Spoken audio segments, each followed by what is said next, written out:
Good morning students, how are you? कैसे हो आप लोग? उम्मीद करता हूँ आप लोग अच्छे होंगे, घर पे होंगे, आप लोग स्वस्थ होंगे। सो ईथर्स की बेटा हम लोगों ने कुछ रिएक्शंस पढ़ी थी और कुछ रिएक्शंस अभी भी बकाया है। तो रिएक्शंस कौन सी ईथर्स की? बेटा अगर कोई भी मेरे पास एक ईथर है, ठीक है बेटा, अगर मैं उस ईथर की रिएक्शन PCl5 के साथ कराता हूं तो वो मेरे पास दो मॉलिक्यूल एल्काइल हैलाइड्स के या क्लोराइड्स के प्लस POCl3 मॉलिक्यूल्स बाहर निकालता है। क्लियर है? रिएक्शंस कैसे करेंगे?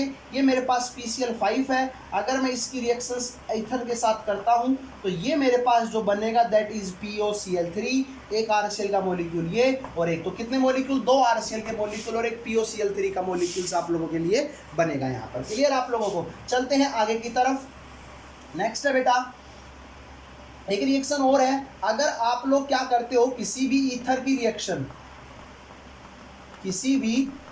रिएक्शन आप लोग क्लोरीन के साथ या किसी भी हैलोजन के साथ in the absence of light या डार्क मीडियम के अंदर करते हो तो क्लोरीन आपकी अल्फा पोजीशन के ऊपर जाकर अटैक कर जाता है। और अल्फा पोजीशन क्या है? ऑक्सीजन से नेक्स्ट जो कार्बन है वो हमारा अल्फा कार्बन है। तो आप लोगों का Cl कहाँ पर अटैक होगा बेटा? जरा देख लीजिए, CH3 CH2, सर यहाँ पर आपका Cl अटैक हो जाएगा। क्लियर आप लोगों को? मैं दोबारा से Cl2 डार्क डालता हूँ तो अब की बात प्रोडक्ट हमारा क्या बनेगा बेटा? बोलिए सर। इस पोजीशन हमारी अल्फा पोजीशन है, इसके ऊपर Cl आकर अटैच हो जाएगा। सॉरी यहाँ पर O नहीं लिखा ना, हाँ, O CH Cl CH3।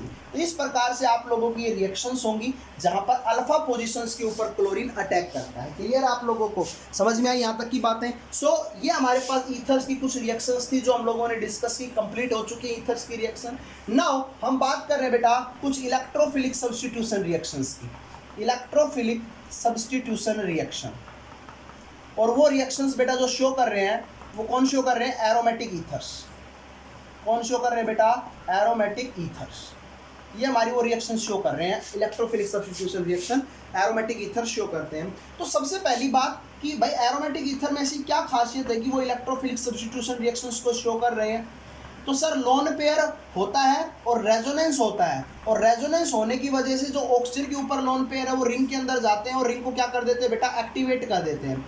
Ring के अंदर इलेक्ट्रॉन डेंसिटी को बेटा क्या कर देते हैं? इंक्रीज कर देते हैं। तो इस वजह से इलेक्ट्रोफाइल्स रिंग के ऊपर इजीली अटैक कर पाता है, और रिंग के ऊपर इजीली अगर वो अटैक कर पाता है तो हम लोग बोल सकते हैं कि सर ये इलेक्ट्रोफिलिक सब्स्टिट्यूशन रिएक्शन शो करेंगे। अब सर इलेक्ट्रोफाइल्स रिंग के ऊपर अटैक करेगा तो कहां पर अटैक करेगा? जरा इस बात को भी देख लीजिए। So during resonating structure what will you observe? You observe कि the negative charge appears on the ortho and para position. Clear आप लोगों को? अगर वो ऑर्थो और पैरा पोजीशन के ऊपर अटैक कर रहा है तो आप लोगों को पता है कि हमारा जो अब इलेक्ट्रोफाइल है वो कहां पर अटैक करेगा बेटा? बताइए कहां पर अटैक करेगा आपका इलेक्ट्रोफाइल? ऑर्थो और पैरा पोजीशन के ऊपर अटैक करेगा। क्लियर आप लोगों को? तो इस प्रकार से हम लोग आपके साथ बात कर सकते हैं कि ये हमारी रिएक्शंस कुछ होने वाली है। क्लियर है? तो बेटा बात करते हैं कैसी कौन कौन सी रिएक्शंस हैं जो ईथर शो करते हैं, एरोमेटिक ईथर्स। तो पहली जो रिएक्शन है बेटा आप लोगों की है halogenation reaction. Halogenation reaction. Clear है? तो ये मेरे पास कोई भी एक एरोमेटिक ईथर है, अगर मैं इसकी रिएक्शन Cl2 के साथ in presence of acetic acid, weak acid के साथ करता हूं तो बेटा what will you observe? The halogens are attacked on the ortho and para position. So this para product is our the major product. Para product जो आपका होगा वो हमारा कैसा प्रोडक्ट होगा? Major product. And this reaction is known as the halogenation reaction. Clear आप लोगों को? नेक्स्ट रिएक्शन हम लोग जो डिस्कस करने जा रहे हैं वो हमारे पास रिएक्शन है बेटा नाइट्रेशन रिएक्शन। तो नाइट्रेशन रिएक्शन को आप लोग देख लीजिए, कुछ नहीं है ज़्यादा उसके अंदर। अगर आप लोग ईथर्स की रिएक्शन इसके साथ करते हो बेटा concentrated HNO3 versus H2SO4 in presence of acidic medium, so what will you observe? The NO2 group, the NO2 here is electrophile attack on the ortho and para position. So NO2 आपका attack कहाँ पर कर रहा है? ortho and para position पर. So here para nitro product is our major product. Here ortho is not a major product because in the case of ortho nitrophenol is our major product because of intramolecular of hydrogen bonding. But in this case there are no presence of intramolecular hydrogen bonding. So our para product is our major product. तो para nitro anisole इसका नाम हो जाएगा बेटा, और ये हमारी nitration reaction कहलाएगी। नेक्स्ट हम लोग चलते हैं बेटा, और हमारी जो रिएक्शन है that is the Friedel craft alkylation reaction. Friedel craft alkylation बेटा, फ्रेडल क्राफ्ट एल्काइलेशन रिएक्शंस भी हमारी हैं। और वो कौन सी रिएक्शंस है? अगर कोई एरोमेटिक ईथर आप लोगों के एक एल्काइल हैलाइड के साथ in presence of Lewis acid attack करता है, तो आप लोग बचपन से पढ़ते आ रहे हो इसी रिएक्शन को, तो सर हमारी ऑर्थो पोजीशन पर CH3 group plus para position पर आपका CH3 ग्रुप अटैच हो जाएगा। क्लियर आप लोगों को? And this reaction is known as the Friedel Crafts alkylation reaction. Why I am saying alkyl? Because in this case the alkyl part attach on the ortho and para position. Okay, so next reaction is our that the Friedel-Crafts acylation reaction. So what is Friedel-Crafts acylation reaction? Let's see. Friedel-Crafts acylation reaction. Okay. So what is Friedel-Crafts acylation reaction? When any anisole or aromatic ether is react with, किसके साथ react करेगा बेटा? In the presence of acyl chloride, in presence of Lewis acid. So what will you observe? The acyl group attack on the ortho and para position.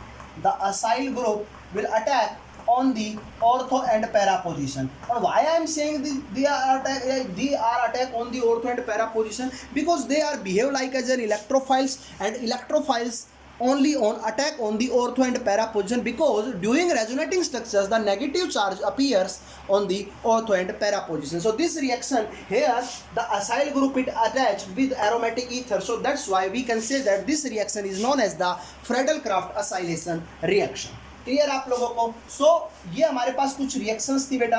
अभी आप लोगों को एक बात जो इन्फॉर्म करना है कि बेटा जो फिनोल है वो ज़्यादा रिएक्टिव होते हैं as comparison to aromatic ether towards electrophilic substitution reaction due to presence of this CH3 group.